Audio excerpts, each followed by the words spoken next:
esse teor político aqui, né? E a psicanálise, ela vem construindo um campo no Brasil. Eu acho que o Brasil é um país, né, um país que tem uma classe média forte, né? Porque a psicanálise vai entrar nos países pela classe média, pela classe alta, né? Depois você vai trabalhar a psicanálise nas classes baixas, porque hoje em dia o trabalho é esse, né? O psicanalista hoje que está numa instituição, ele vai trabalhar com as classes baixas, com isso, né?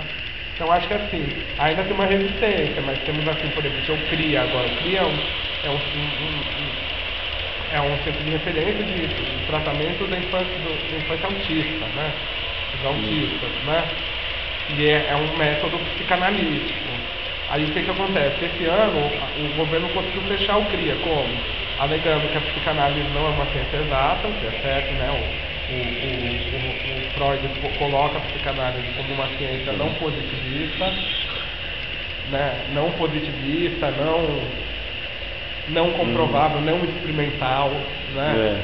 E aí o CRIA teria que trabalhar, como é um órgão público, com metas quantitativas e qualitativas. Só que isso, através do método psicanalítico, é impossível. O tratamento psicanalítico sempre é um tratamento longo, ainda mais falando em autismo, né? E aí não dá. E aí o que acontece? A pessoa precisa fazer acompanhamento a vida toda. E aí o que acontece? Na França, a França era uma potência de psicanálise, de instituições psicanalísticas.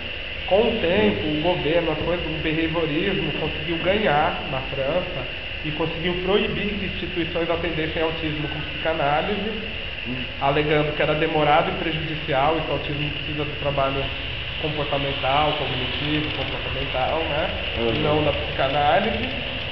E eles conseguiram fechar instituições para fazer isso. E o que aconteceu no Brasil agora foi o reflexo da França, né? Só que aqui no Brasil o pessoal conseguiu uma virada e reabriu o CRIA, né? Teve uma série de políticos, então acho que a psicanálise ela ainda tem um percurso aí para ser adotada no Brasil, mas culturalmente ela já está bem propagada, né? A classe baixa conhece a psicanálise de alguns, tá ligado? Eu atendi esse ano uma mulher super grave, pobre, psicótica, mulher que tinha tido câncer, tá? Ela tinha várias coisas. E ela me falou, uma pessoa de classe baixa: olha, se você me encaminhar, você me encaminha para um psicanalista, eu não quero outro tipo de psicólogo, né? Então já tem esse um pensamento aí sobre a psicanálise.